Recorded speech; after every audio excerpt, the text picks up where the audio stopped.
Muy buenos días.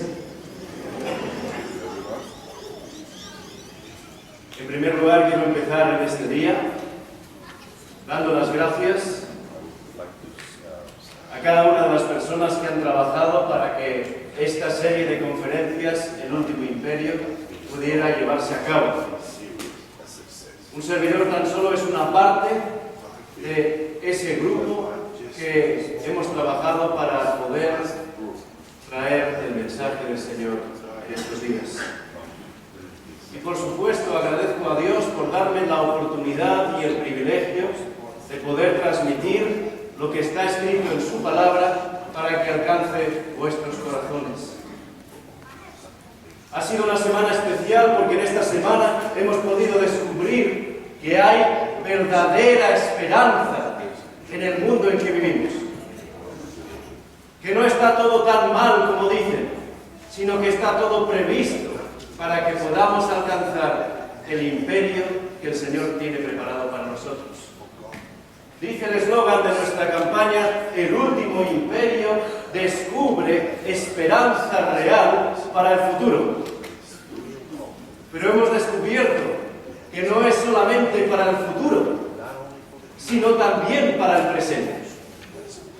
Esta esperanza que ahora recibimos y que hemos recibido por medio de la profecía nos hace entender que estamos viviendo en un tiempo crítico en este mundo y que somos los privilegiados de conocer aquello que dice la palabra de Dios para este tiempo. Empezábamos diciendo la semana pasada, un sábado como el día de hoy, que había una estatua que soñó Nabucodonosor y que esa estatua que soñó ese rey explicaba que habría 4 grandes imperios y que después el cuarto imperio se dividiría en otros 10. No sabíamos muy bien lo que estaba ocurriendo para cuando una piedra golpeaba los pies y luego descubríamos por la tarde que esa piedra se refería a la venida de Cristo. Pero queríamos saber cuáles eran las señales, por tanto estuvimos estudiando qué le dijo Jesús a sus discípulos en Mateo 24. Y después poco a poco fuimos descubriendo que aquello que estaba dicho era simplemente para descubrir quién era y qué es lo que había pasado hace muchos años en el cielo. Una guerra, una batalla entre el bien y el mal, una batalla entre Jesús y Dios y Lucifer, que finalmente se convirtió en Satanás. Y fuimos estudiando poco a poco qué es lo que había ocurrido para descubrir también que en Daniel 7 había un paralelismo extremo entre Daniel 2 y Daniel 7. Y estoy simplemente haciendo recapitulación para que tengamos claro lo que hemos estudiado. Y en Daniel 7 veíamos esas 4 bestias y luego en Daniel 8 explicábamos qué significaba y qué ocurría hasta el último tiempo. Y ayer, cuando estábamos hablando justamente de eso, nos preguntábamos, después de haber leído Daniel 8 y Daniel 9, qué indicaba la profecía antes de la llegada del último imperio. Y descubrimos concretamente en esa locura de números que traté de explicar de lo mejor que pude y espero que hayáis entendido, que después de 2300 tardes y mañanas, 2300 días, llegábamos desde el decreto de Artajerjes, en el cual, como veíamos ayer, la Biblia nos dice cuándo fue exactamente, el año 538 y de ahí en adelante, el 459, perdón, de ahí en adelante podríamos llegar, sumando de 2300 días al año 1844, y decíamos que ahí se iniciaba el juicio. Evidentemente, terminar con un imperio significa que hay que juzgar a aquellos que van a ser eliminados. Y evidentemente veíamos que primero, antes de ejecutar una sentencia, tiene que dictarse la sentencia. Por tanto, Jesús está ahora mismo en ese proceso de juicio para aquellos que van a ser salvos y que van, como decíamos en uno de nuestros días, a poder resucitar o a acompañar a los resucitados para poder vivir en el cielo por la eternidad. Decíamos, por tanto, ayer que ahora se estaba celebrando un juicio, pero también decíamos que antes de que venga la piedra, esa piedra que golpea y que representaba la segunda venida de Cristo, mensaje central de la Biblia que no podemos olvidar, decíamos claramente que antes que ocurriese eso, debía ocurrir algo más. Y nos preguntábamos, ¿qué más hace falta? ¿Qué es lo que tiene que ocurrir para entender que vivimos en el último tiempo? ¿Qué es necesario que ocurra para que finalmente pueda venir el último imperio y poder ser cada uno de nosotros ciudadanos de ese reino? Debe existir un nuevo orden mundial, tal y como hemos escuchado de políticos, intelectuales e historiadores cuando hablan de dar el mundo en que vivimos. ¿Es que este mundo va a solucionar todos sus problemas y no será necesario que Cristo venga porque ya habremos solucionado todos nuestros problemas?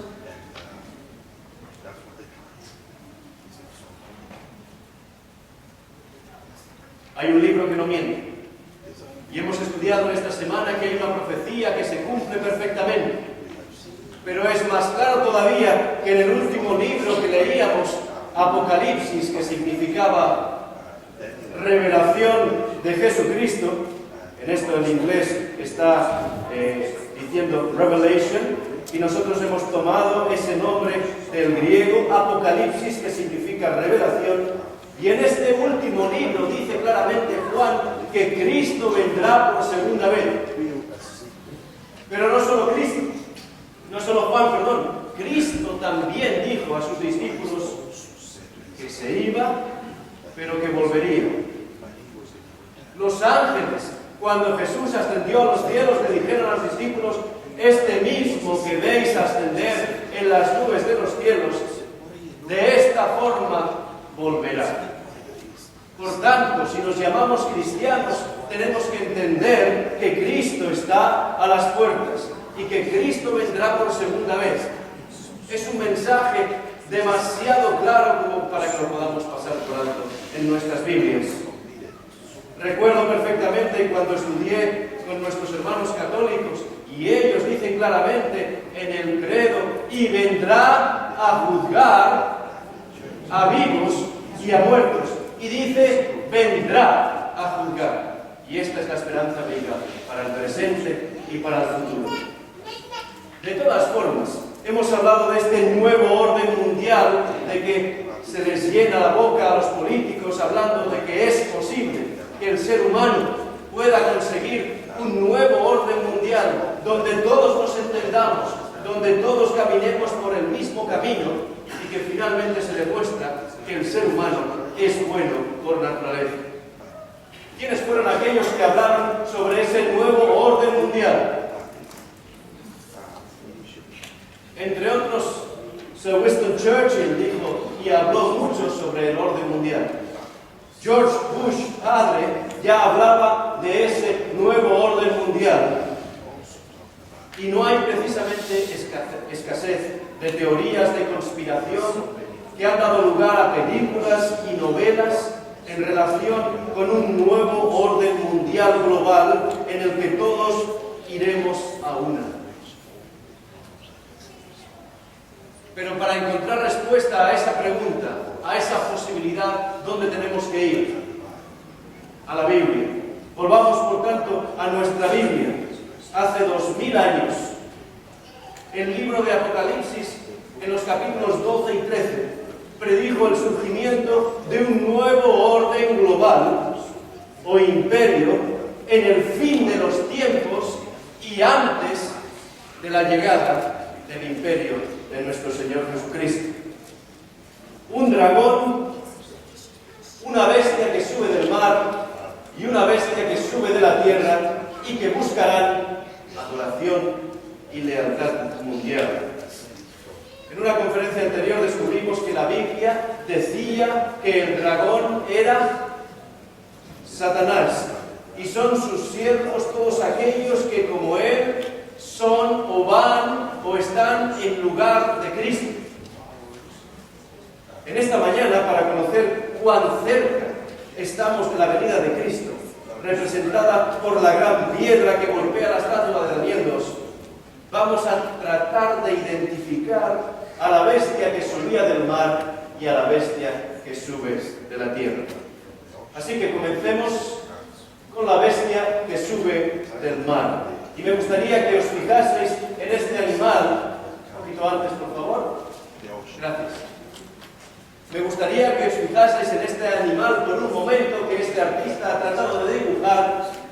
Y ahora vamos a leer lo que dice el texto bíblico. Apocalipsis 13:2. Y la bestia que vi. ¿Y quién está viendo esto? Juan. ¿Dónde? En el Apocalipsis, en la revelación de Jesús. Y la bestia que vi era semejante a un leopardo, y sus pies como de oso, y su boca como boca de león. Y el dragón le dio su poder y su trono y grande autoridad. Para todos aquellos que hemos estado escuchando estas conferencias, para todos los que nos gusta estudiar la profecía, descubrimos que Apocalipsis 13 nos está hablando de algo que nos suena como Daniel 7 o como Daniel 8. Y descubrimos que esos animales que habíamos visto en Daniel 7, el leopardo con 4 alas y con 4 cabezas, el oso con las costillas en sus dientes y el león con las alas de águila, ahora parece que están todos juntos en una misma bestia, en un mismo animal. Parte del leopardo, parte del oso, parte del león. Aparentemente, esta última bestia lo que está haciendo es recopilando características de las anteriores para formarse en un gran imperio, en una gran bestia.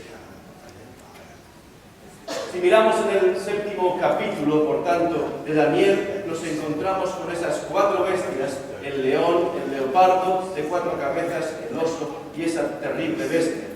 Y un cuerno pequeño que vimos que era el anticristo, para todos los que habíamos estado estudiando. Y ahora descubrimos en Apocalipsis 13 que estos poderes de Daniel 7 se combinan en una bestia que podríamos llamar compuesta.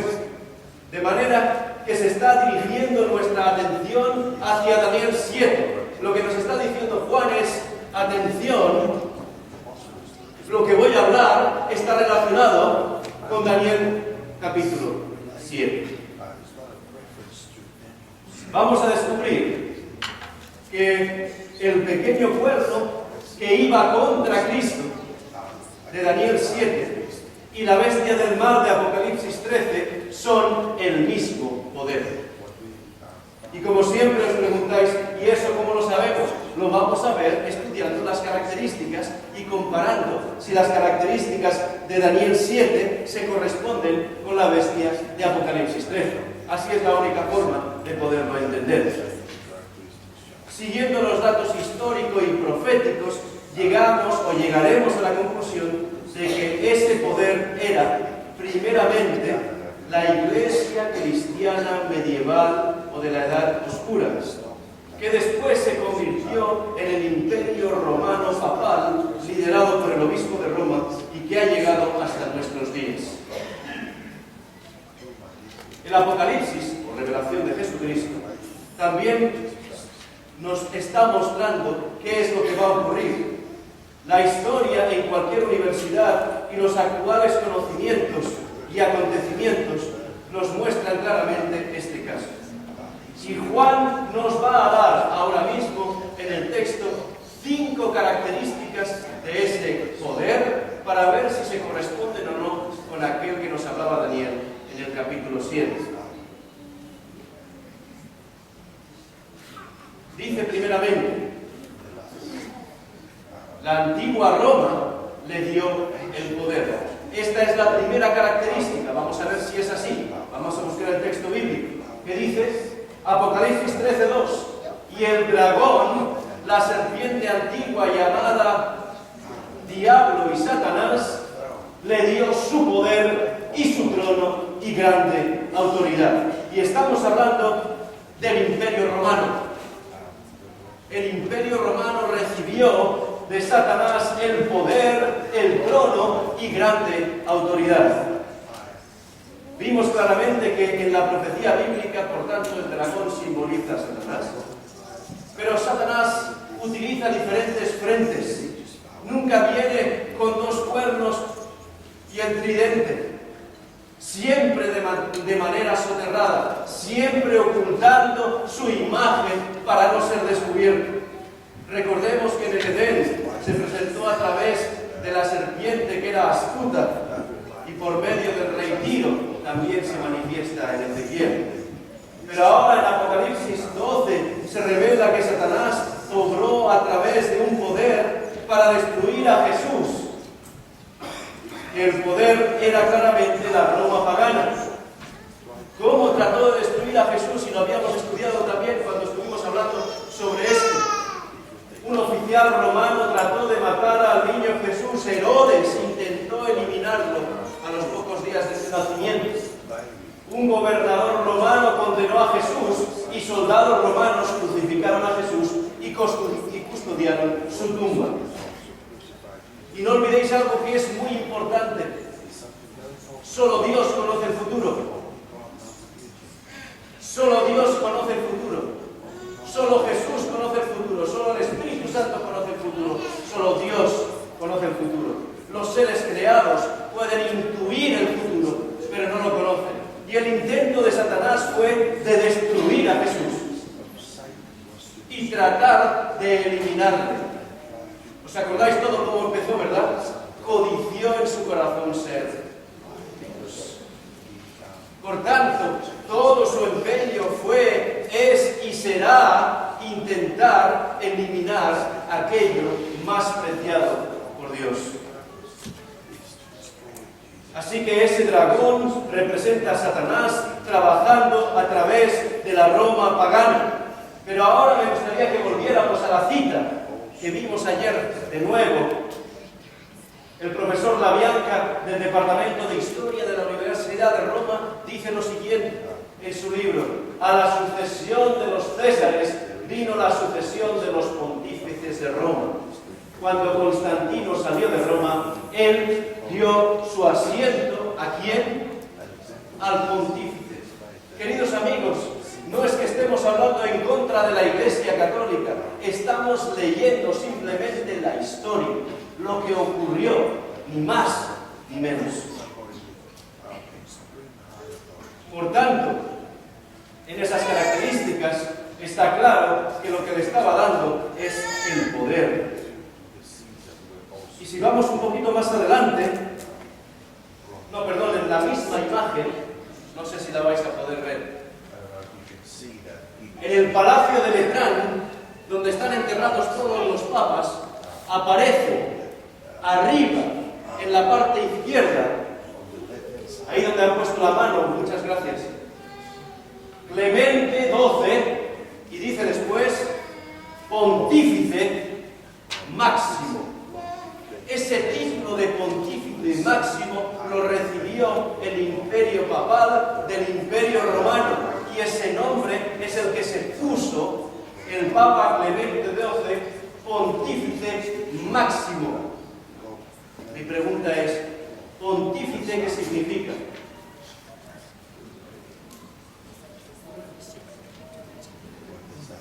Viene del latín pontifacere, el que hace de puente. El César hacía de puente entre los dioses y el pueblo. Muchas veces hemos escuchado que el sumo pontífice hace de mediador entre quién y quién. Esto está en la doctrina católica, entre Dios y los hombres. Pero hay un texto en la Biblia que dice que no hay otro mediador, no hay nadie que haga de puente entre Dios y los hombres, sino ¿quién? Jesucristo.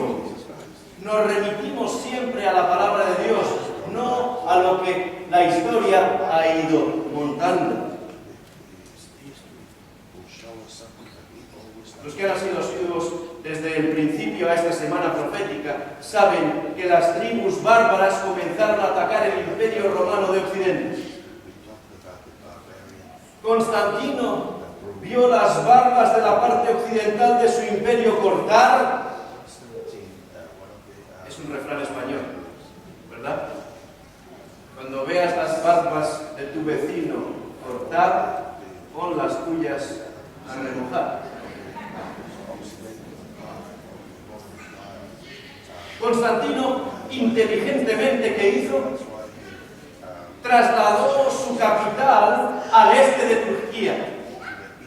Y como resultado quedó un vacío en Roma y los obispos de Roma finalmente tomaron el lugar del emperador. Y esto, vuelvo a repetir, es simplemente historia. ¿Cuál es la razón? Vamos a ver lo que dice el libro de historia. Siguiente slide. Los papas llenaron el lugar de los emperadores vacantes de Roma, heredando ¿qué cosa? Su poder, los títulos y los prestigios del imperio romano pagano. Y esto es historia, vuelvo a repetir. No me importa hacerme pesado, quiero insistir en que estamos hablando de lo que pasó en la historia. Alguno puede pensar, por lo que va a venir después en esta charla, que un servidor está en contra de la Iglesia Católica. Mucho menos, todo lo contrario. He estudiado con los hermanos lasalianos católicos. He estudiado Derecho en la Universidad Católica de Navarra, principalmente del Opus Dei, el brazo derecho de la Iglesia Católica.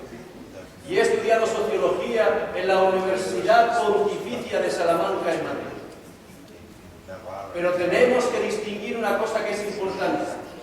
Una cosa es la doctrina y la institución, y otra muy diferente, las personas que creen o no creen en lo que una institución dice. Quiero que eso quede claro.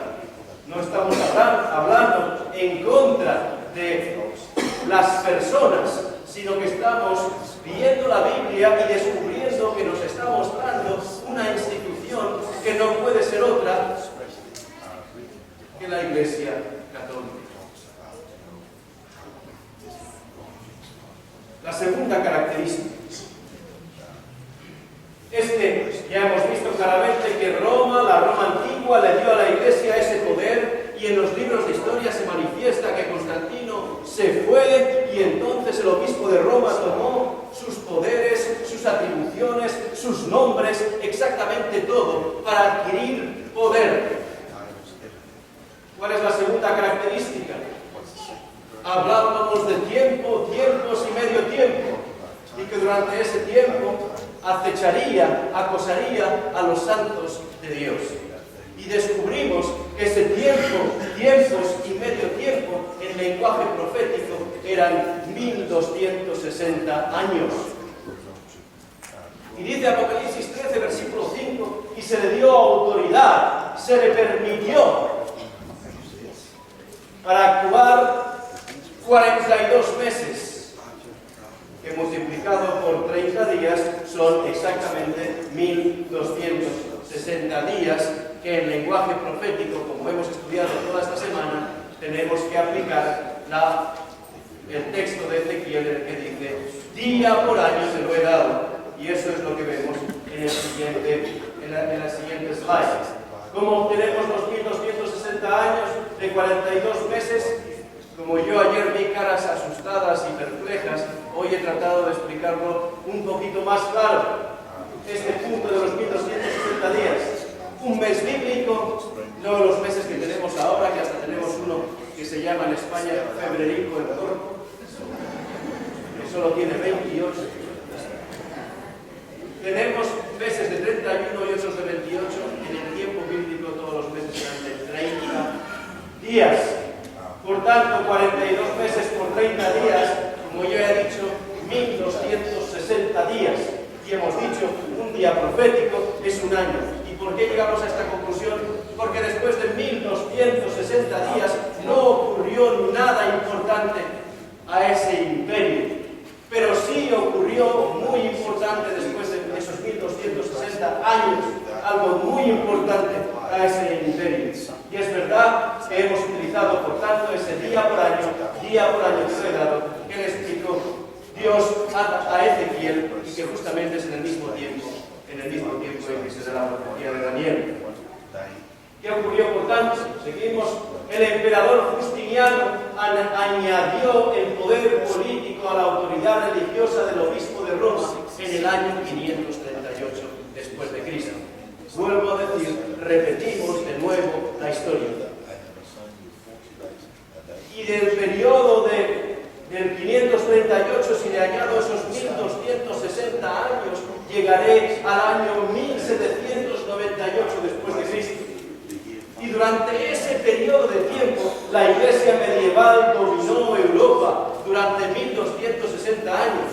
A los que os gusta la historia, tan solo tenéis que mirar el libro de la historia. Todo tipo de atrocidades se cometieron por un poder que juntó el poder político con el poder religioso. Y si de algo habla en contra la Biblia, es de mezclar el poder político con el poder religioso. Cuando a Jesús le preguntó César, dicen que eres rey, ¿qué contestó Jesús? Mi reino no es de este mundo. El objetivo que tenía Jesús al venir a este mundo no era instaurar un nuevo reino. Jesús fue llamado Emmanuel, Dios con nosotros, pero Yoshua significa aquel que salvará a su pueblo ¿de qué? De sus pecados. Aquel que es el libertador, aquel que ha venido con una misión. Pues vamos a la profecía. El emperador Justiniano, por tanto, añadió ese poder político al obispo y le dio esa autoridad durante 1260 años. ¿Qué ocurrió durante ese tiempo? Siguiente característica, hemos dicho que persiguió al pueblo de Dios. Vamos a ver dónde dice eso en el texto bíblico. Y se le permitió hacer guerra contra los santos y vencerlos. Y ayer teníamos el texto bíblico de Daniel 7 que dice que ese cuerno pequeño se engrandeció. ¿Quién se acuerda de eso? Se engrandeció y fue a hacer guerra ¿contra quién? Contra los ejércitos del cielo. Y los pisoteó. Y dice este texto, y vencerlos. Apocalipsis 13, versículo 7. Por tanto, si nos parecía que en Daniel 7 y 8 no era tan claro, ahora Apocalipsis capítulo 13 nos dice claramente que así es como fue.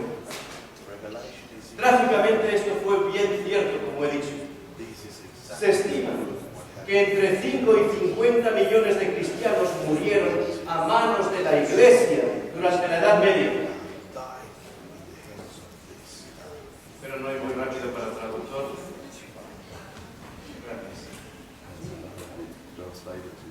Obispos fieles, sacerdotes piadosos de las iglesias, monjas y laicos que amaban a Cristo y a la Iglesia, que querían volver a seguir a Cristo y sus enseñanzas de la Biblia, fueron sacrificados, fueron perseguidos y eliminados, fueron encarcelados o asesinados simplemente por compartir a Cristo crucificado, por predicar las verdades de la Biblia o incluso solamente por leer la Biblia. Y vuelvo a repetir, estamos hablando solo de historia. Incluso el exobispo de Roma, que ha sido elevado recientemente al título de santo, reconoció esto públicamente. Veamos lo que decía la revista Time en marzo, el 20 de marzo del 2000, en su página 23. Hablando del acto de contrición que Juan Pablo II dijo. Dice, en el año del jubileo, no sé si cuántos os acordáis de que el año 2000 fue el año del jubileo para la Iglesia Católica. Muy bien. En el año del jubileo, el Papa Juan Pablo II enfrenta, dice el editor de la Time, enfrenta a las cruzadas. ¿Quién dirigía las cruzadas?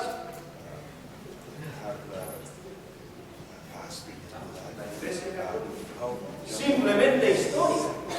Estoy hablando, y vuelvo a repetir, de una institución, no de las personas. La Iglesia Católica, la Inquisición, ¿quién la llevó adelante? Bueno, dice que el Holocausto y los otros horrores expresar por los pecados, y estoy citando, no son palabras mías, estoy citando esta revista, dice que tratando de expresar su pesar por los pecados cometidos por tanto, la Iglesia Católica sabe perfectamente que lo que pasó en ese tiempo fue erróneo, y dice su pesar por los pecados cometidos, y aquí ya no estoy tan de acuerdo, por los católicos en los últimos 2000 años, cuidado, por la institución católica. Eso tiene que quedar claro. Tengamos mucho respeto por las personas. Aquí estamos hablando de lo que dice la historia y simplemente estamos viendo si Apocalipsis se cumple o no se cumple en la historia, como lo hemos hecho con Daniel 2, con Daniel 7 y con Daniel 8. Sigamos adelante. El cuarto lugar, la característica es, recibió una herida mortal. Y dice Apocalipsis 13, versículo 3, vi una de sus cabezas, que dice el texto, como herida de muerte. Qué interesante. ¿Dónde podemos encontrar en la historia que esa institución haya sido herida de muerte? ¿Dónde encontramos en la historia, dónde puede ser que encontremos un lugar donde nos diga que llegó un momento en que esa institución estuvo a punto de perecer? ¿Cuánto me gustaría que os gustase la historia? Porque esta respuesta es como el ABC, sencilla. La Revolución Francesa estaba harta del imperio romano sacro religioso que ahogaba a los pobres junto con el imperio, junto con los reyes. Y llegó un momento en que el general Berthier, general de Napoleón, ¿qué hizo con el Papa en ese momento existente? Vamos a seguir con el siguiente slide. Es verdad que dijimos que el emperador Justiniano dio el poder político al Papa. Poder político. ¿Quede claro eso? Y en el año 1798, qué casualidad, o es que no son casualidades, es la profecía cumplida. Dice el general Berthier, uno de los mejores generales de Napoleón, rompió el poder autoritario, diría yo, y añadiría aquí, de la Iglesia de Roma, cuando el Papa fue capturado, exiliado y encarcelado en Valence, en Francia. 1798. Exactamente 1260 años después de haberse dado el poder político por Justiniano en el 538. La Biblia se cumple exactamente si somos hábiles e inteligentes en el estudio de las profecías.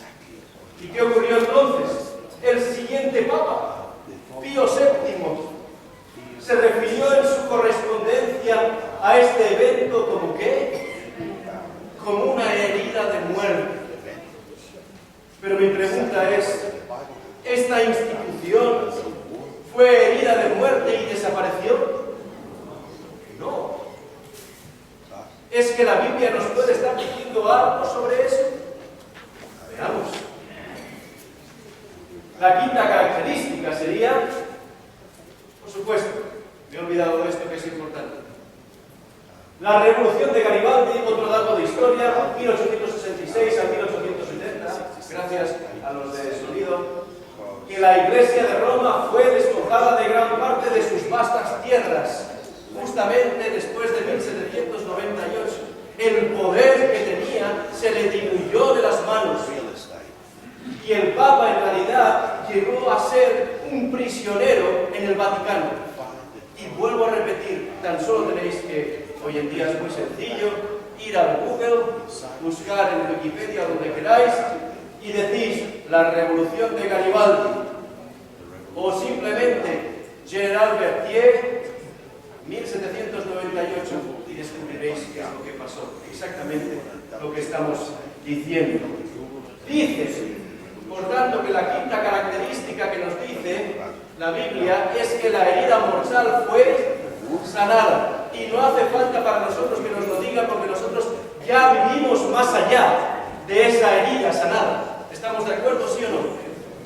estamos en el 1798, estamos más adelante, ya estamos en el 2014 y nos dice que esa herida fue sanada. ¿Cómo fue eso? Vamos a ver el texto bíblico. Pero su herida mortal fue sanada. ¿Y qué más? Y se maravilló toda la tierra en pos de esa bestia. Apocalipsis 13:3. ¿Qué ocurrió? ¿Cuál es el dato histórico? Siguiente. Texto, The New York Times. ¿Veis ahí una fotocopia o una fotografía del periódico original? La herida mortal sanada. Y como está muy lejos, leo yo por vosotros. Roma, 7 de junio de 1919. Desde las 11 de esta mañana hubo otro Estado soberano e independiente en el mundo. En ese momento, el general Mussolini intercambió con el cardenal Gasparri, secretario de Estado del Papa, en representación del Papa Pío XI, la ratificación de los tratados firmados en el Palacio de Letrán el 11 de febrero de 1919. Y dice este artículo del periódico The New York Times: a través de ese simple acto, el Estado independiente y soberano de la Ciudad del Vaticano entró en existencia.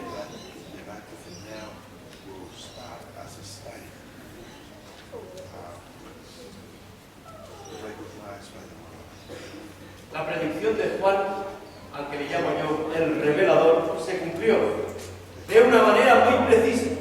Y desde entonces, la Iglesia de Roma ha sido cada vez más fuerte.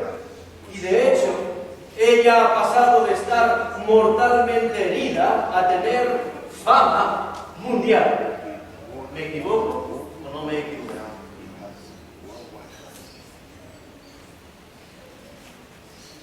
Por ejemplo, durante los 12 primeros años del pontificado del Papa Juan Pablo II, visitó 90 naciones y fue visto u oído por 3.500 millones de personas. Y no estoy hablando de televisión, estoy hablando en persona.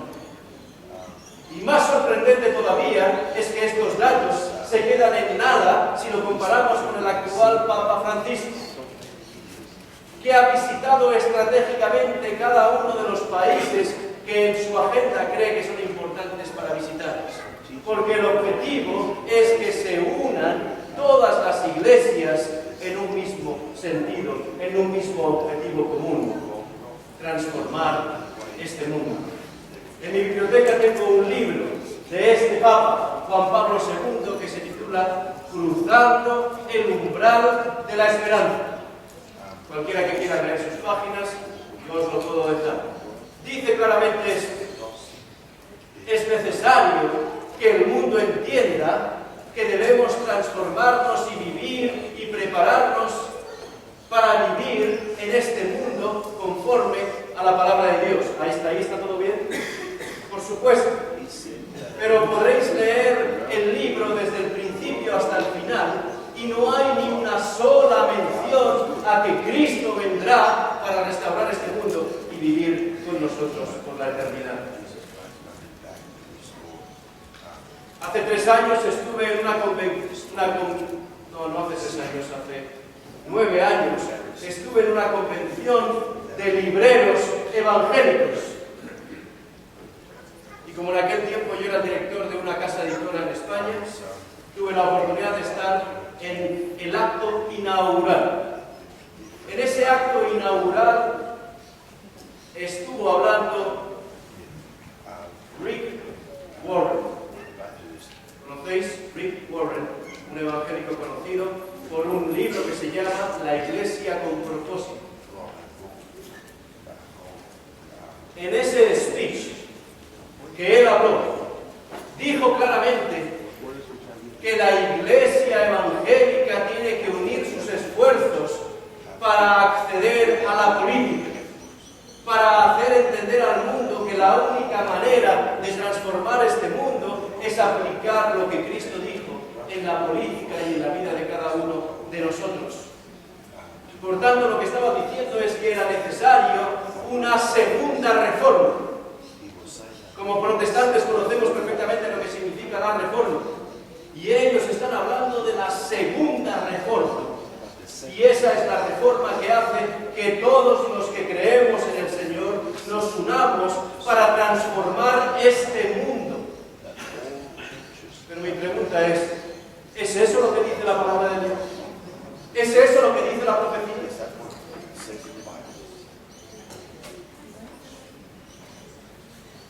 La Iglesia de Roma está hoy experimentando un increíble incremento en el poder político mundial.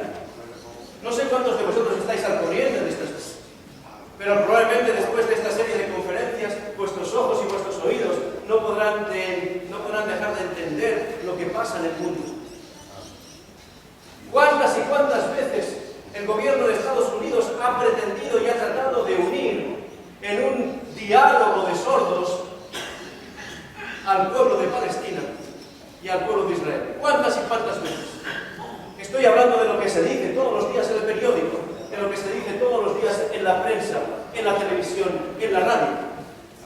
Y he aquí que un nuevo papa que llevaba tan solo meses en el puesto es capaz de llamar a ambos para que vengan al Vaticano para hablar con ellos sobre la paz. ¿Cuál es ese poder? ¿Qué poder tiene que sea capaz de atraer a dos personas irreconciliables para hablar y para darle la autoridad a la persona que en este momento es el mediador entre ellos dos? Seguimos adelante.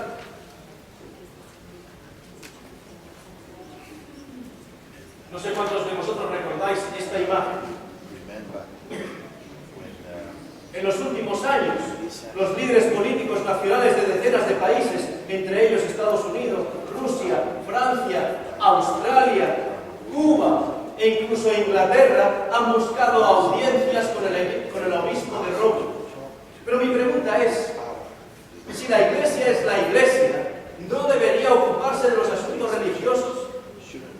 ¿No debería ocuparse de la fe y la verdad en vez de preocuparse de los asuntos políticos? Dice Jesús, mi reino no es de este mundo. El exsecretario general de las Naciones Unidas, hablando sobre el discurso de Juan Pablo II, aquel discurso que dio en la Asamblea General de las Naciones Unidas en el año 1979, dice así, en el magazine, en el Time, de octubre del 15 del 79, esta es una de mis mejores experiencias. El periódico que se reparte entre el cuerpo diplomático, que se llama Foreign Policy Journal, en un artículo titulado Política Exterior Papal, dijo de la Iglesia de Roma, y en ese momento era el anterior Papa, dice lo siguiente: este es el papado más activista de la historia moderna. Y yo me pregunto, si ese, el anterior, era el papado más activista, ¿qué es el que estamos viviendo ahora?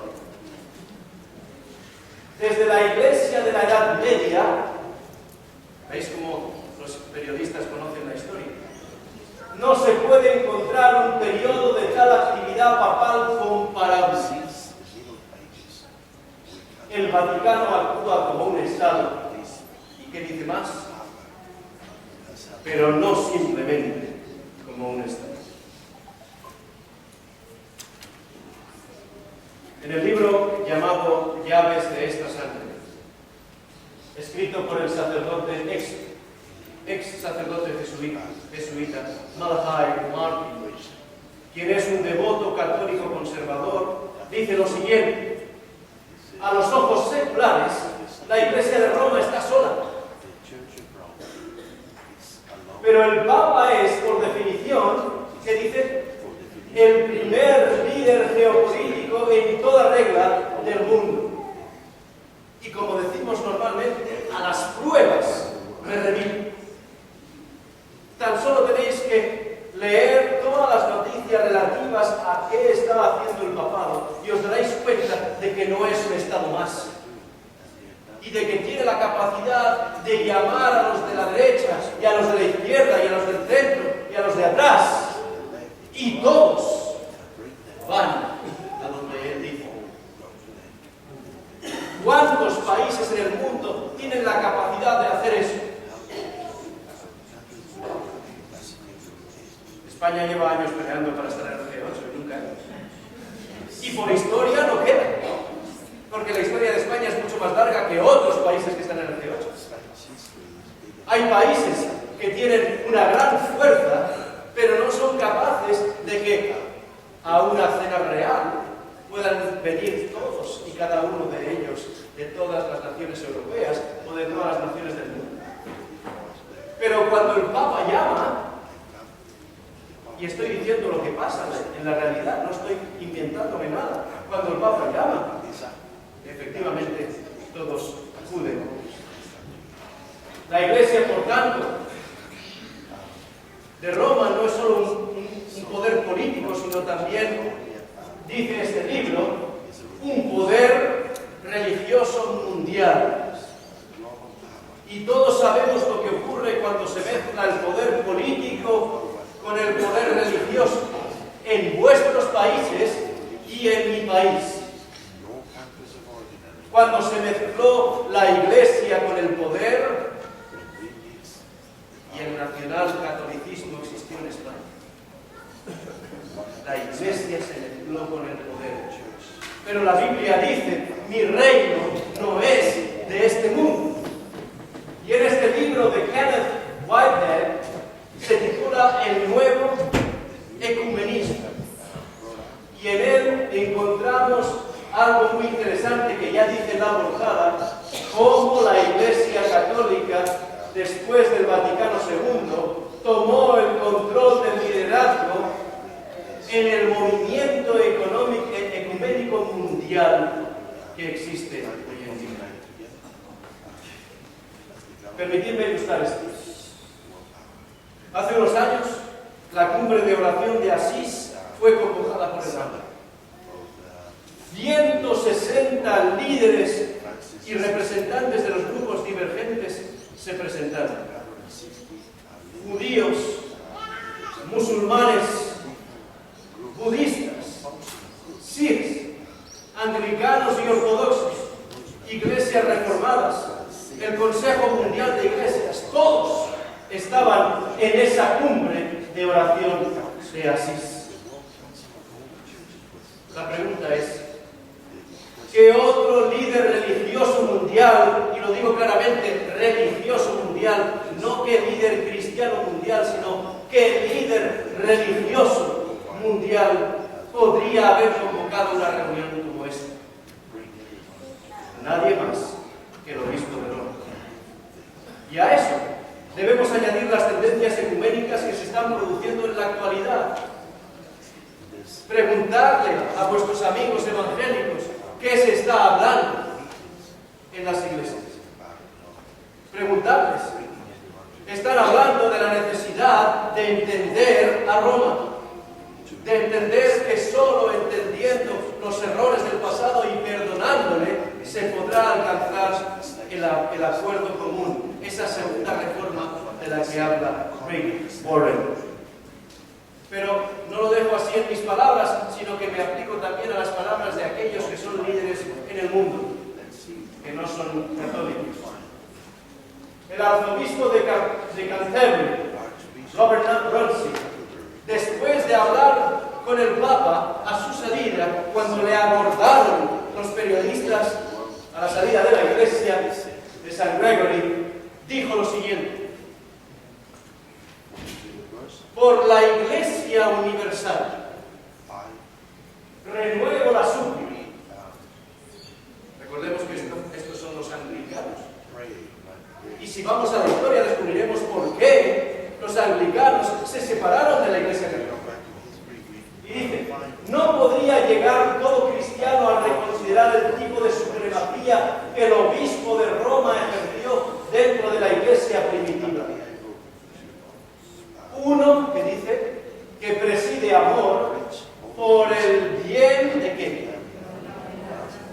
la unidad de las iglesias en la diversidad de su misión. Pero la Biblia no nos habla de la unidad de las iglesias. En ninguna parte dice que debamos unirnos las iglesias. Sigamos con otro dato. El boletín, siguiente imagen. El boletín del Philadelphia Family Newspaper.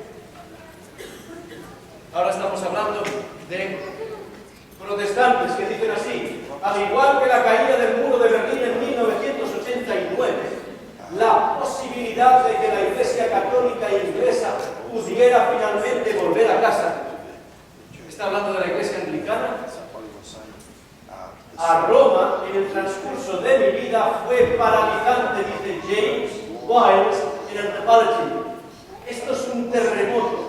El callejón sin salida de la Reforma es ahora evidente. Y ahora volveremos a lo mismo. ¿Cuántos conocemos la historia? ¿Cuántos sabemos lo que hizo o no hizo la Reforma? Lo que tuvo lugar hace unos 400 años, cuando el protestantismo en Inglaterra se separó de la Iglesia de Roma, no parece que tenga hoy valor alguno. No hay duda de que Roma está en la ascendencia en el mundo cristiano. Y esto es esencialmente lo que dijo el obispo luterano sueco Bertil Bennström. Dijo lo siguiente, y recordemos que la Iglesia luterana comenzó la ruptura con Roma bajo el sacerdote católico Martín Lutero. Dice así: la Reforma protestante se entiende como un movimiento de reforma dentro de la Iglesia apostólica. Perdón, pero no sé qué pasa con la computadora, que la hace muda, y tan muda que no se ve. Ha llegado el momento en que tenemos que decir que las denuncias hechas en el momento de la Reforma ya no son válidas. Y si sois o estáis atentos a este tipo de noticias, descubriréis que hay una serie de conversaciones en las que la Iglesia católica habla con las iglesias luteranas y evangélicas y dicen: ¿cuál era el problema de la Reforma? La justificación por la fe. Ahora la Iglesia católica acepta que no es solamente por las obras, sino también por la fe. Por tanto, no hay sentido, no tiene sentido hablar o estar en contra con lo que dijo Martín Lutero. Y yo me pregunto, ¿cuántas tesis fueron clavadas en la puerta de la catedral como protesta de ese sacerdote católico llamado Martín Lutero? ¿Alguien sabe la cifra? ¿10, 5, 20? 95 tesis, y la justificación por la fe fue solo una. ¿Cómo se puede decir que ya no hay nada de diferencia entre la Reforma, entre el protestantismo y la Iglesia católica? Estoy convencido de que cualquier bisabuelo que todavía viva en Estados Unidos se removería, si viviera, se removería de ver que aquello que ellos habían luchado, de apartarse de Europa y a iniciar una vida nueva, siendo libres en predicar el Evangelio, siendo libres y no perseguidos, quedaba hecho o convertido en cenizas en el tiempo en el que estamos viviendo ahora. ¿Cómo explicarle a los nietos que hubo una gran diferencia entre el protestantismo y el catolicismo? En el de sola escritura y en la escritura, los santos padres de la Iglesia y la tradición. No se refiere solamente a la justificación por la fe. Lo que es evidente y lo que no hay duda es que todo esto se había predicho de una manera maravillosa.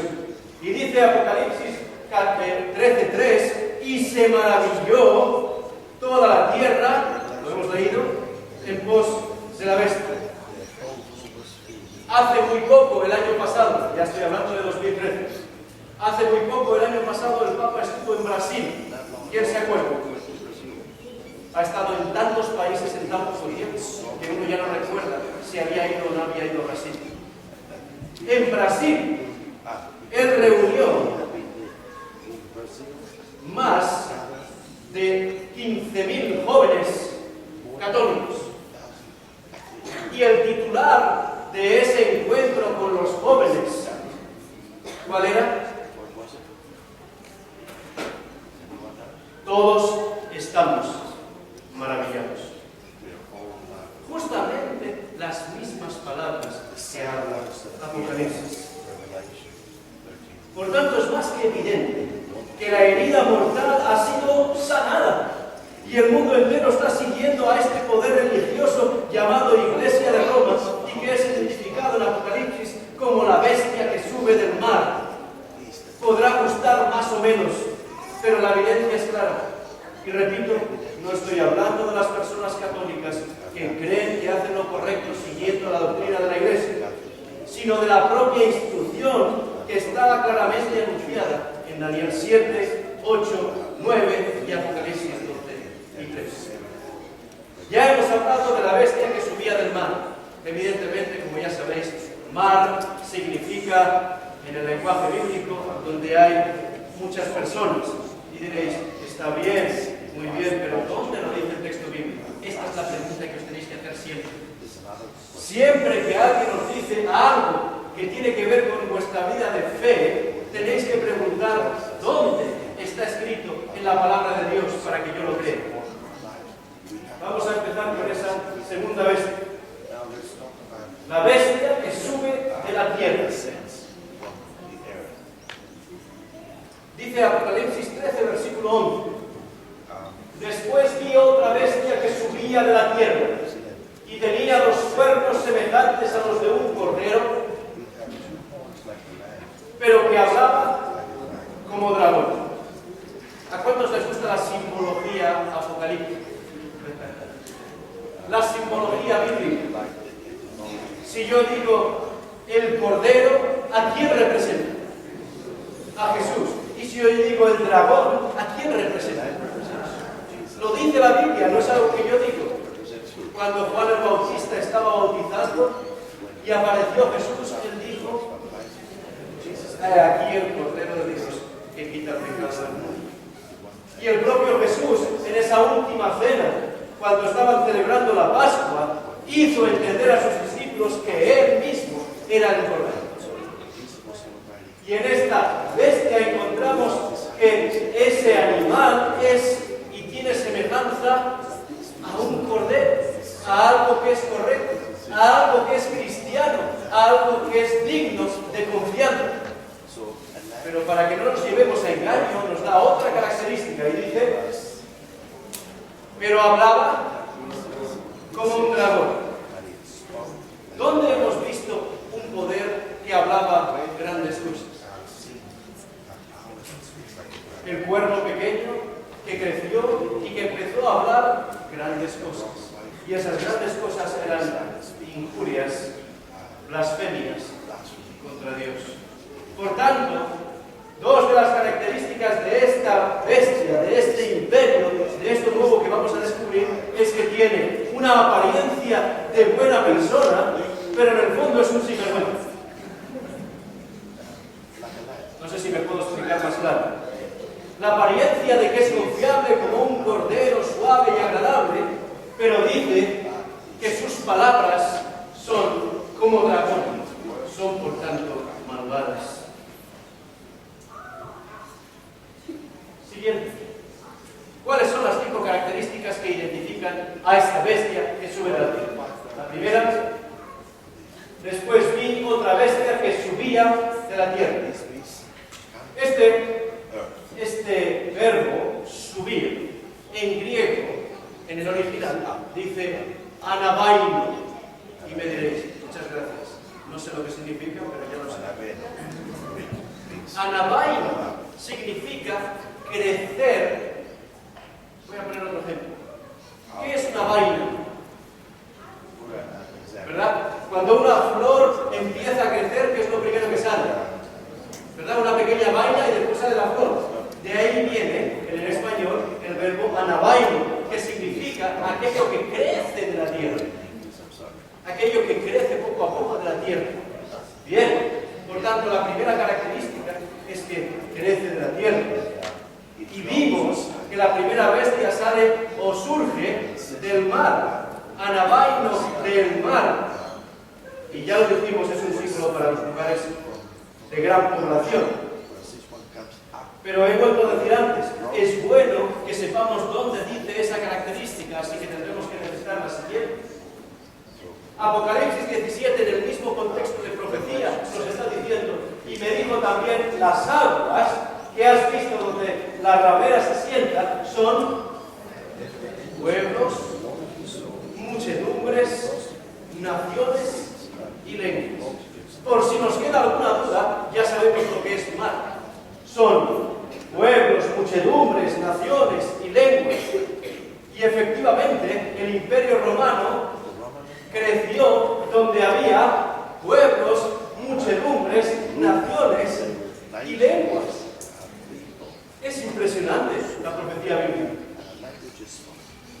La bestia del mar que vimos representa a la Iglesia de Roma, que surgió de esa poblada Europa occidental, porque así es como existía el mundo en ese momento. Y para descubrir a quién representa esa bestia que surge de la tierra, tenemos que mirar cuáles son sus características. En primer lugar, surge en una región relativamente poblada, despoblada. ¿Es cierto eso? Si surge de la tierra en vez del mar, tiene que significar que nace de una área despoblada.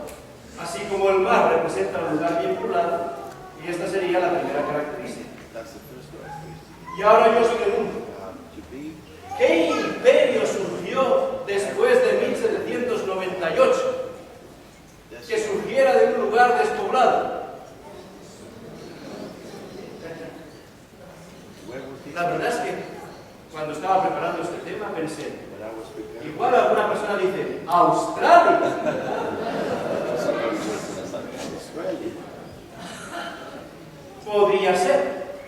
Podría ser, pero ahora tenemos que ver las demás características para ver si concuerdan o no concuerdan con eso. Es verdad que nació en una zona despoblada y que todavía sigue despoblada. Por tanto, el único imperio que se constituyó en un área despoblada en aquella época, posterior a 1798, no era otro que Estados Unidos de América. Y ahora bien, para entender el relato profético del Apocalipsis, tenemos que examinar brevemente la historia de Estados Unidos de América. Volvemos a la historia. A causa de la persecución religiosa impuesta por la Iglesia de Roma, durante esos 1260 años de los que hablábamos antes, grupos como los padres peregrinos decidieron huir de tal persecución para adorar sin restricciones, como he dicho antes, en la libertad de su conciencia y estudiando la palabra de Dios. Los así llamados padres peregrinos zarparon desde Plymouth, en Inglaterra, y viajaron en el Mayflower a América del Norte. Cuando llegaron allí, solo había 1 millón de pieles rojas que vagaban por el país. Incluso en la época de la Guerra de la Independencia, que comenzó en el 1776, todavía había solo 3 millones de personas que viven o que vivían en esa vasta tierra. Y así es como la Biblia indica, con el símbolo de crecer en la tierra en contraste con el mar, que tenía que ser una región muy poco o relativamente despoblada en contraste con el mar de humanidad y de millones de europeos. Sí, bueno, pero también podría ser Australia, como decíamos. Vamos a ver las demás características. La segunda característica es que surge en torno a 1798, pero ahora, otra vez, tenemos que usar el texto bíblico. ¿Qué dice el texto? Apocalipsis 13:11, después de haber explicado esa bestia que surge del mar, ahora nos empieza a explicar sobre esta bestia que surge de la tierra. ¿Y qué dice? Después. Y todos los que estáis aquí sabéis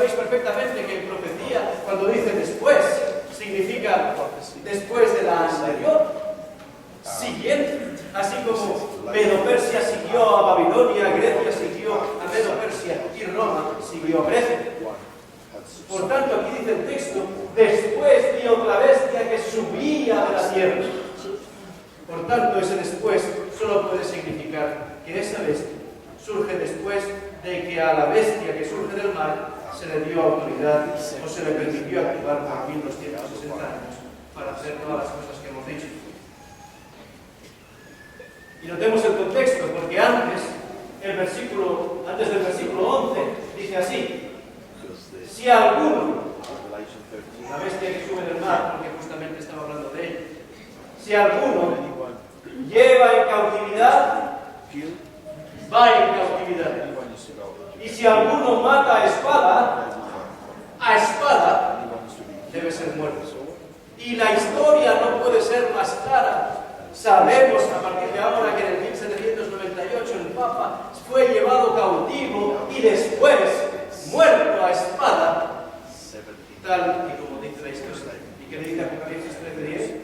Justamente eso es lo que pasó. Y después de este versículo es cuando dice después.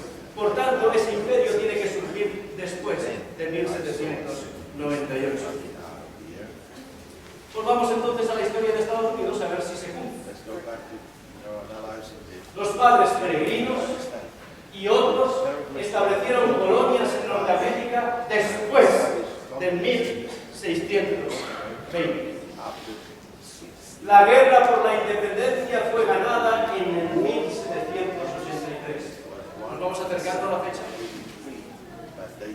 En el 1789 la Constitución de Estados Unidos se formó. Ya solo nos quedan 9 años. Y una potencia desciende en el 1798 y otra se levanta, surge de la tierra justamente después de eso. En tercer lugar, la bestia tierra sería una superpotencia mundial, política y económica. ¿Qué dice el Apocalipsis? Capítulo 3, versículos 16 y 17. No os perdáis aquí. Y hacía que a todos se les pusiese una marca en la mano derecha o en la frente y que ninguno pudiese comprar ni vender, sino el que tuviese la marca o el nombre de la bestia o el número de su nombre. Lamentablemente, este sermón no da en el tiempo para explicar sobre ese número del que habla este texto y más sobre lo que habla el Apocalipsis. Pero todos aquellos que habéis estado visitándonos en esta semana y habéis dejado vuestro número de teléfono, la próxima vez que un servidor vuelva a predicar sobre profecía, se os llamará para poder seguir estudiando qué significa lo que este texto está diciendo. Pero aún así, no nos vamos a quedar callados. No vamos a entrar al detalle de eso, pero ¿quién puede cuestionar hoy en día que Estados Unidos es una potencia capaz de obligar al mundo a hacer ciertas cosas? Es verdad que incluso no tiene que pedir permiso a nadie para atacar otro país, o sí lo tiene. Anda que a España se le ocurriera tirar cualquier, si estamos peleando por un trozo de tierra con los ingleses, ¿verdad? Por el cañón de Gibraltar, tantos años, el cañón de Gibraltar. Y en cambio, si Irak está haciendo algo, si los yihadistas están haciendo algo que Estados Unidos entiende que es contrario a los derechos humanos, ¿a quién pide permiso para hacerlo? A nadie. Es más, los demás aliados están esperando que se les diga para ayudar. ¿Sí o no? Preguntarle al primer ministro australiano. Lo que ellos digan, si ellos creen que hay que atacarlos, nosotros estamos aquí dispuestos para ayudar. Es más, esta misma semana, Estados Unidos está renovando sus lazos con la vieja Gran Bretaña para tener la seguridad de tener el apoyo mundial para atacar a aquellos que vayan en contra de lo que ellos creen que no es correcto.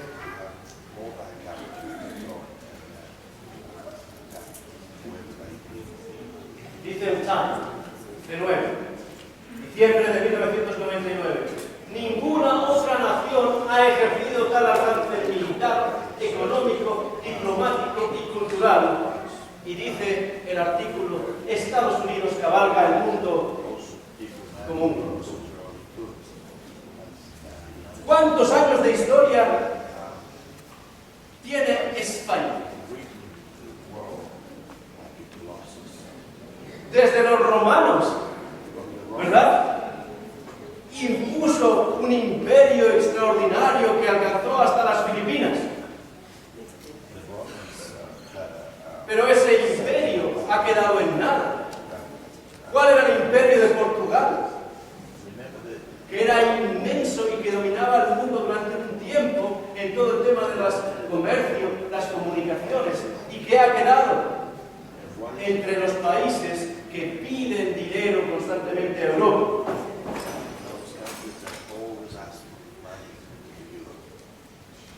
Estados Unidos. En tan solo 200 años. 200 años. En otros países 200 años no significan nada. Para Estados Unidos, en tan solo 200 años se ha convertido en la superpotencia mundial. Todo el mundo quería ir a vivir a Estados Unidos. ¿Sí o no? Porque allí se vivía la plena libertad. Porque allí era donde se separaba lo religioso de lo político. ¿O no era eso? ¿O era solo lo que se decía, pero la realidad no era así? Seguimos adelante. Une fuerzas con la bestia. Por tanto, esta es la cuarta característica y vamos a ver Apocalipsis 13, versículo 12.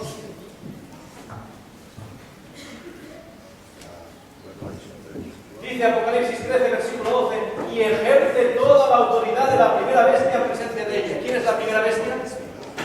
La bestia que sube del mar. Ejerce toda la autoridad de la primera bestia. ¿Cuál era la autoridad que tenía la primera bestia? Control político, militar y religioso.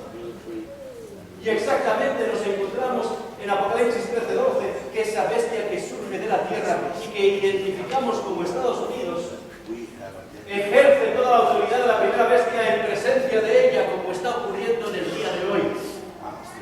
Y ahora viene lo siguiente. La profecía nos está indicando qué va a ocurrir después. Estamos justamente ahora revisando lo que está pasando en nuestros días y lo que va a ocurrir después. Ya no estamos en los pies de barro y ya no estamos en la estatua de Nabucodonosor, estamos mucho más adelante. Y hace que la tierra y los moradores de ella adoren a la primera bestia cuya herida mortal fue sanada. La última frase es por si no te habías enterado de quién está hablando. ¿Cómo puede ser que haya un poder que mezcle lo político con lo religioso? Porque antes hablaba de cosas económicas, no puede comprar ni vender. Y ahora está diciendo que este obliga para adorar a la primera bestia. Interesante lo que nos dice Apocalipsis, capítulo 13, versículo 12. La protestante de Estados Unidos está de hecho hoy uniendo fuerzas con la Iglesia de Roma. La revista Time, en un artículo de portada, escribió de la alianza entre el presidente Reagan, ya en aquel tiempo, y el Papa, que llevó a la caída. Esto es historia. Y me gustaría que lo entendieseis como eso. No estoy tomando un libro adventista. No estoy tomando un libro que nosotros hemos escrito. Estoy siempre tomando citas de revistas de tirada mundial, como es el Time. ¿Y qué dice la portada? La Santa Alianza. Y dice más, cómo Reagan y el Papa conspiraron para asistir a Polonia al movimiento Solidaridad y también hizo que cayese el comunismo en Polonia. ¿Y quién nos recuerda esa increíble imagen de los tres expresidentes de Estados Unidos protestantes y que se ha llamado siempre protestantes? Los líderes de una nación que comenzó como un movimiento para escapar de la tiranía de la edad oscura de Roma, de rodillas frente al cuerpo del fallecido Juan Pablo II. Estados Unidos está en efecto acercándose y uniendo fuerzas con la Iglesia de Roma. No son simplemente gestos políticos. Cuando un rey se instaura, empieza a visitar a los demás reyes. Y si os habéis dado cuenta, el presidente Barack Obama no ha esperado a a que la Iglesia Católica visite Estados Unidos. ¿Qué hizo? Visitó personalmente al Papa Francisco. Como dicen los ingleses, just saying. ¿Cuál es lo siguiente? Lo que hemos visto. Y manda que le hagan una imagen a la bestia. Versículo 13, versículo 14 de capítulo 13. Y engaña a los moradores de la tierra con las señales que se le ha permitido hacer en presencia de la bestia. ¿Cuáles son estas señales? Estamos viviendo ese tiempo ahora mismo. Tenemos que estar alerta de qué es lo que va a ocurrir, mandando a los moradores de la tierra que le hagan imagen a la bestia que tiene la herida de espadas y vivió. Y aquí nos acordamos perfectamente de que hay un mandamiento que dice, mandamiento número 2, no te harás imagen de qué. Es bien detallado el mandamiento. Ni de lo que está arriba en el cielo, ni abajo en la tierra, ni en las aguas, ni en las aguas debajo de las aguas. Es decir, de nada. Por tanto, esa institución está yendo en contra de lo que es la palabra de Dios. Por tanto, nos encontramos que el mundo religioso estamos viviendo ante nuestros ojos como el protestantismo estadounidense está haciendo una imagen muy diferente de la que la historia nos cuenta. Y ahora podemos descubrir que la Iglesia, dice todo el mundo, ha cambiado. ¿Sí o no? Este Papa no va en Papa Móvil. Este Papa se muestra un Papa que verdaderamente quiere ayudar. Un Papa que es capaz de cambiar los estamentos, de hacer que aquello que en la Iglesia Católica era criticada, de darle la vuelta. Durante muchos años se ha discutido y se ha criticado a la Iglesia sobre los pederastas que ellos tenían en la Iglesia y él está dispuesto a eliminarlo todo. Por tanto, la imagen de esa institución está cambiando. Y es muy interesante vivir el tiempo que estamos viviendo porque se refleja perfectamente en el texto y en la Biblia que tenemos con nosotros. Si seguimos adelante, veremos que realmente hay un acuerdo entre Roma y Estados Unidos. Porque la palabra de Dios así lo dice. Pero sobre todo porque en esa imagen, que no quiero que la cambie, aparece ese cordero que tiene dos cuernos, ¿verdad? Y esos dos cuernos significan el poder político y el poder religioso unidos en un mismo imperio. Pero dice que hablaría el mal. Tal y como hemos visto en la historia, la Iglesia de Roma alcanzó notoriedad y poder cuando funcionó como una alianza entre Iglesia y Estado. Y los obispos de Roma trabajaron codo con codo junto con los líderes políticos, reyes y príncipes para lograr mantener el poder en la sociedad. Pero tal y como hemos recordado, gracias a la Revolución Francesa, los franceses se deshicieron de la monarquía y de la religión. La gente estaba cansada de la Iglesia y el Estado viviendo en el lujo mientras se morían de hambre. Y no sería extraño que la historia se repitiera, que ambas instituciones crearan una imagen, como dice el texto, una alianza entre el Estado y la Iglesia, y que trabajaran juntas para que cada una pueda lograr sus fines, como ocurrió en la Edad Media. Lo que nos lleva a la siguiente característica de esta bestia que surge de la tierra. Dice así el texto: después vio otra bestia que subía de la tierra y tenía dos cuernos semejantes a los de un cordero, como hemos leído, pero que hablaba como un dragón. ¿A cuántos de vosotros les gusta la historia norteamericana? Yo estoy seguro que en el colegio, en el high school o en la universidad se estudia la historia de Estados Unidos. Los padres fundadores de la Constitución de Estados Unidos construyeron en su Constitución un muro de separación entre la Iglesia y el Estado. Y mi pregunta es, ¿por qué? porque venían de sufrir la unión de la Iglesia con el Estado. Por tanto, en esa Constitución lo que estaban diciendo claramente es: no queremos volver a vivir la misma situación. Por tanto, la Constitución norteamericana tiene dos grandes fortalezas: la libertad religiosa, libertad de conciencia para adorar de la forma que uno desee, y la libertad civil, que la gente podía elegir a sus propios líderes políticos. Además de ello, se expresó claramente cuando se creó la Constitución norteamericana que el gobierno no utilizase jamás su poder para impulsar agendas religiosas de ningún tipo y de ningún grupo religioso mayoritario. Era obvio por qué lo decían, porque habían sufrido eso y no lo querían volver a sufrir. Sin embargo, hoy esa pared se está desmoronando.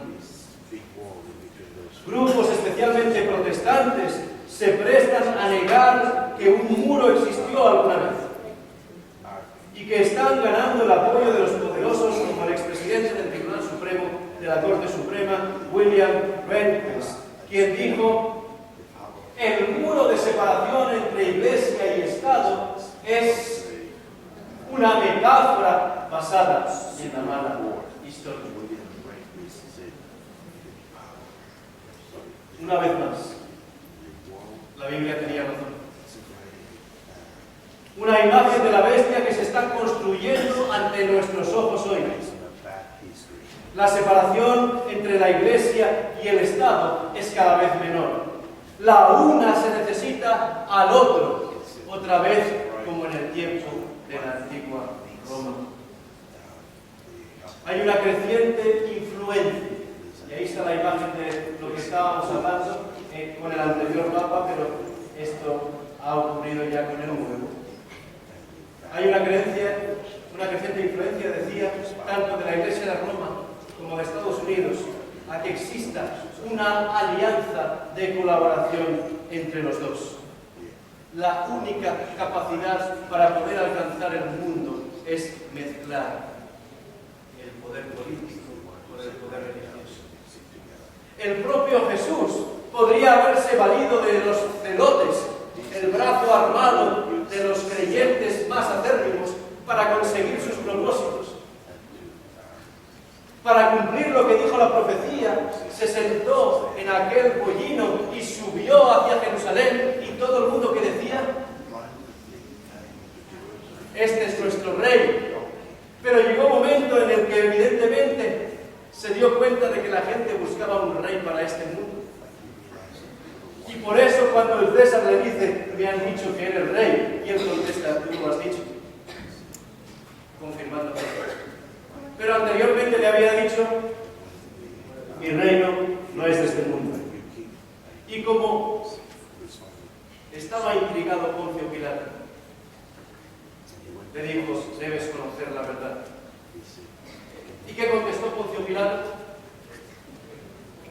¿Qué es la verdad?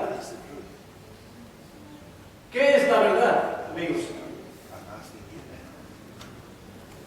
La palabra de Dios es verdad. Su palabra es verdad. Y en este mundo en el que vivimos tenemos dos opciones: o seguir aquello que los hombres dicen, o seguir lo que dice la palabra de Dios. Y la palabra de Dios, hemos visto en esta semana profética, nos está indicando que Dios tiene planificado para nosotros una vida eterna, donde no habrá más llanto, ni más clamor, ni más dolor, porque estas primeras cosas pasaron. Estoy citando textos bíblicos. El Señor está pidiendo que tomemos una decisión de seguirle o de no seguirle, pero tenemos que tomar una decisión. La profecía es clara. ¿Qué debemos hacer? Debemos prepararnos para esa pronta venida. Él nos ha dejado las señales, nos ha dejado la profecía, y ahora nos pide a nosotros que, como decía Juan el Bautista, arrepintámonos, es decir, reconozcamos que este mundo no nos aporta nada. Todos y cada uno de vosotros, sobre todo los que tenéis más experiencia, es decir, más edad, habéis descubierto que este mundo es engañoso. Que uno se esfuerza y dedica tiempo y esfuerzos para alcanzar aquello que son sus sueños, tener una casa, poder pagarla, vivir cómodamente, y después uno se da cuenta de que este mundo es bastante cruel, que cuando uno tiene todas esas cosas empieza a fallar la salud, empieza a venir la enfermedad, los hijos le dejan a uno y poco a poco esta vida sin sentido se va.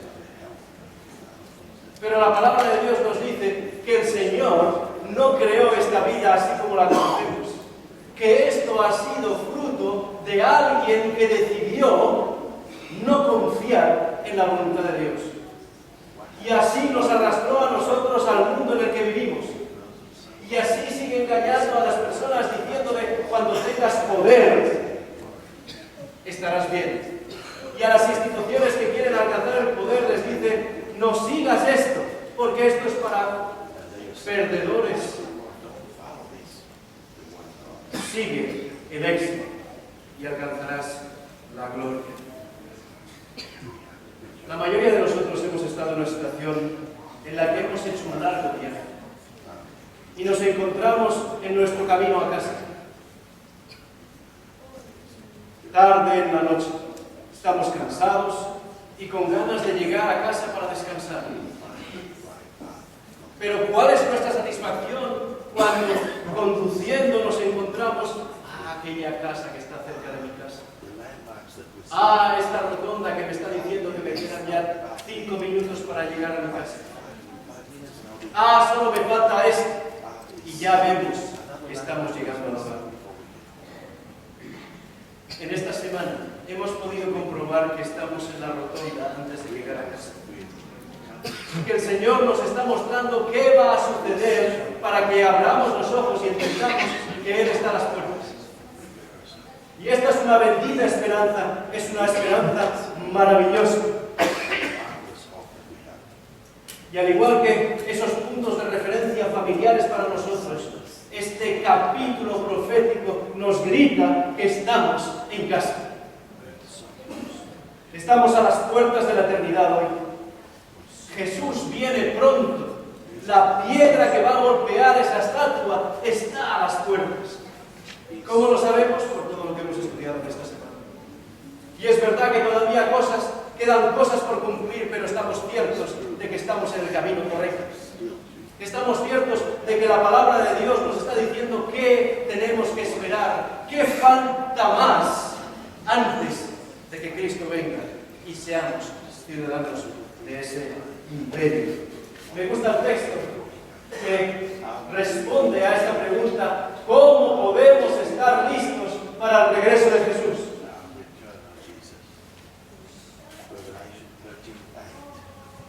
Dice el texto en Apocalipsis 13:8: y la adoraron todos los moradores de la tierra a la bestia subida y crecida, que dice, cuyos nombres no estaban escritos en el libro de la vida del Cordero que fue inmolado, ¿desde cuándo?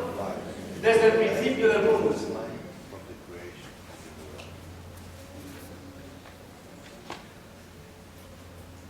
¿Cómo podemos tener nuestro nombre escrito en el libro de la vida? Cuando yo acepto a Cristo como mi Salvador personal.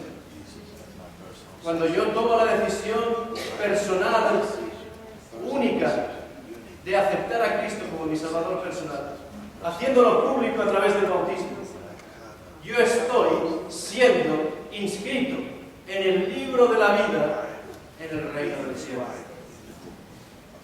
Y eso significa que en el momento del juicio del que estábamos hablando, que ha empezado en 1844 y que terminará antes de la venida de Jesús, cuando se diga nuestro nombre, se abrirán los libros y se dirá: Esta persona me ha aceptado como su Salvador personal. Por tanto, Cristo está diciendo, a pesar de sus pecados, a pesar de su vida, Él ha aceptado que yo muera por Él, por tanto Él no va a morir y va a vivir eternamente. Mi pregunta es, ¿cuántos de nosotros queremos estar con nuestro nombre escrito en ese libro de la vida?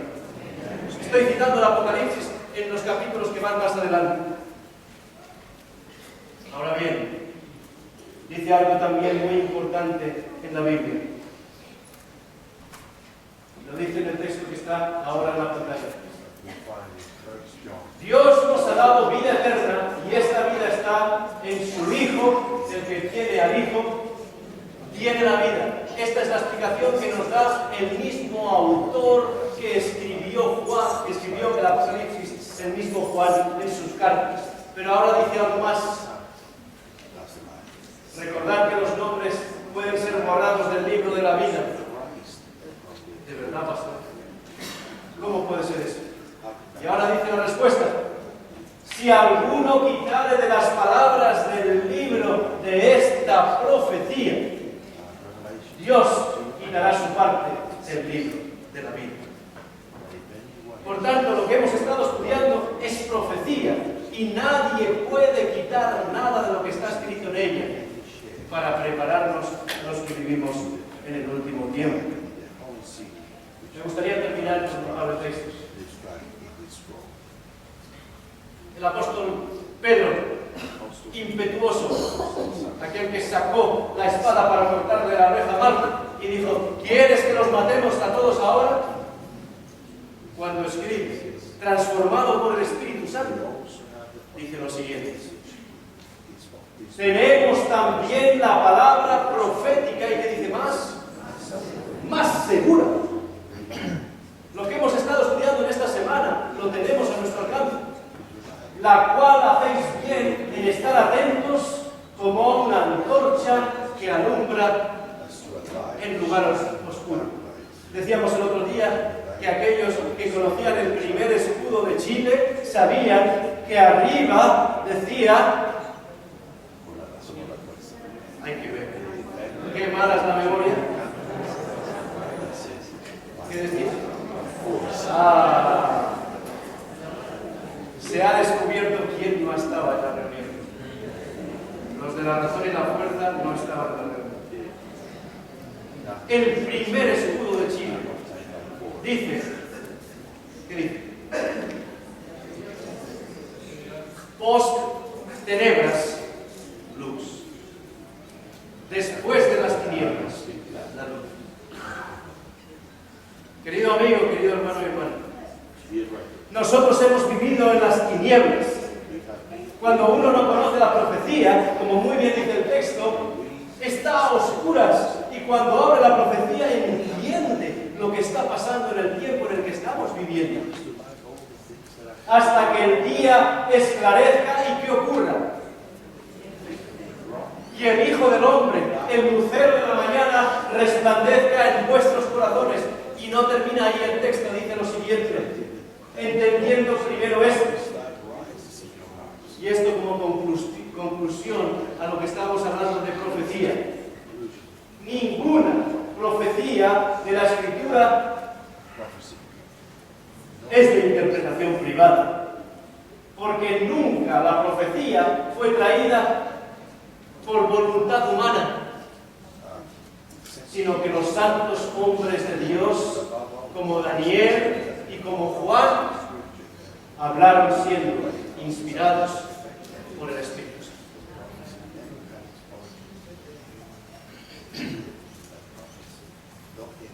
Una vez que hemos terminado este seminario,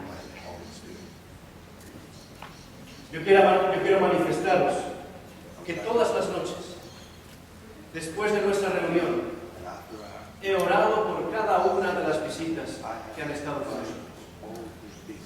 Y le he pedido al Señor que os haga entender lo que está en su palabra. Y que podáis entender que en Cristo tenemos vida eterna. Y lo dice claramente el texto siguiente. Estas cosas os he escrito a vosotros.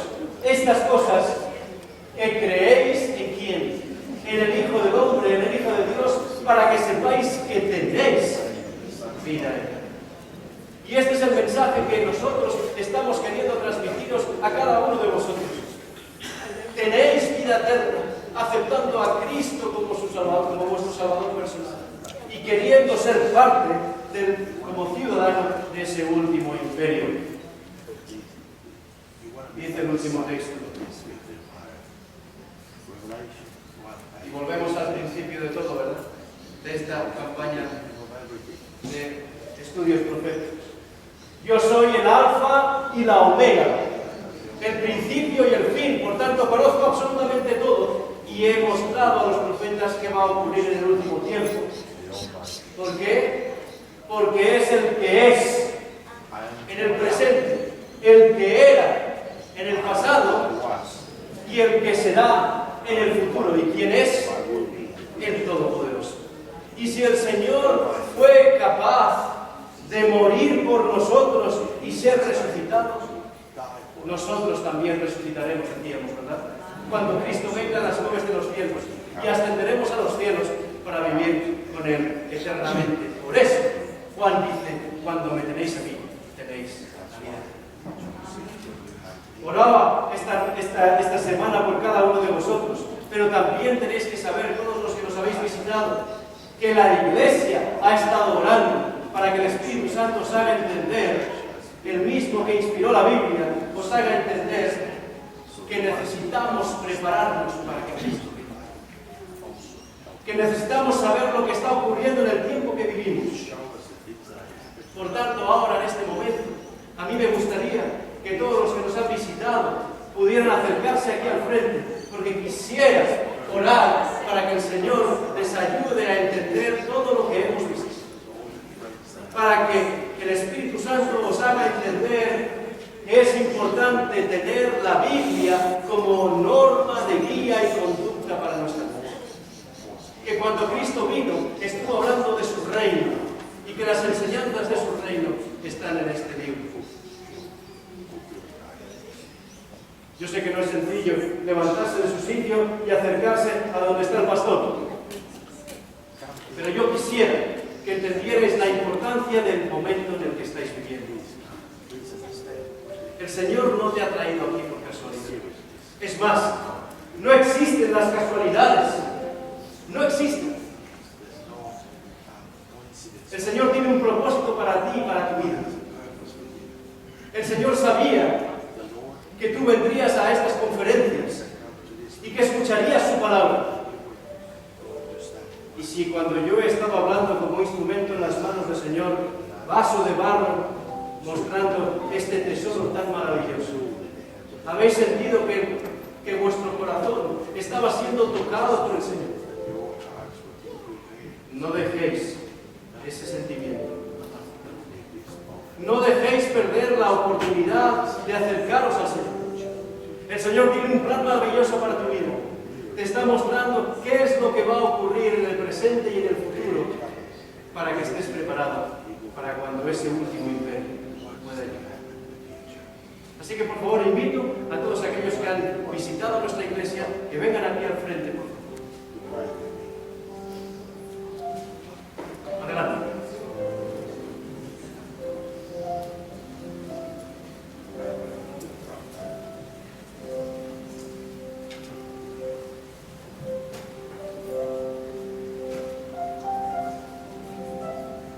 El Señor sabía, desde que naciste, que un día estarías aquí. Y que este pastor que no conocías habría tocado tu corazón. Y aquella palabra de Dios que tanto creías conocer, descubría ante tus ojos cosas maravillosas que hacían que tu corazón, endurecido por el pecado, se transformase de tal manera que quisieras conocer más sobre aquello que estaba en su palabra. Y en esta mañana tenemos la oportunidad de decirle al Señor: Señor, gracias. Gracias porque he tenido la oportunidad de venir a esta iglesia. Gracias porque tú me has mostrado que la profecía no es algo para el pasado, sino para este tiempo que estamos viviendo. Gracias porque he descubierto que tu amor va a transformar mi vida. Así que en este momento pediría a los demás hermanos que nos acompañan que se pongan en pie para terminar con una oración.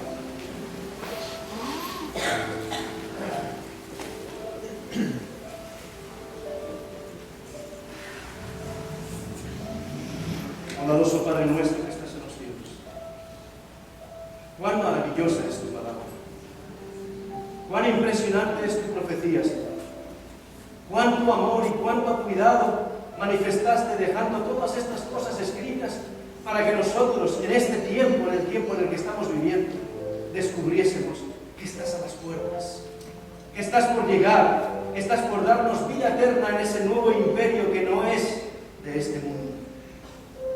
Y nosotros, Señor, humildemente queremos estar listos y preparados para cuando tú vengas. Queremos conocer más y más de todo aquello que tú hiciste, pero sobre todo queremos transformar nuestra vida. Que tú la transformes, que tu Espíritu Santo nos haga ver la excelencia de confiar en tus palabras. Aquí delante tuyo, Señor, tenemos un grupo de personas que están en la incertidumbre, en sopesar lo que es correcto y lo que es incorrecto, en descubrir que las cosas que están sucediendo tienen clara respuesta en tu palabra. Te pido, Señor, que tú estés en su corazón, que sientan que tú les estás llamando porque quieres que vivan eternamente contigo. Permite, Señor, que nosotros podamos ser instrumentos en tus manos para dar a conocer esa palabra, pero solo tú, tocando el corazón de ellos, puedes transformar sus vidas. Permite, Señor, que en este día especial que tú pusiste, en este día de sábado, podamos seguir disfrutando de la buena nueva y saber que tú estás por llegar. Te lo pedimos todo y te lo agradecemos en el nombre de tu Hijo Jesús.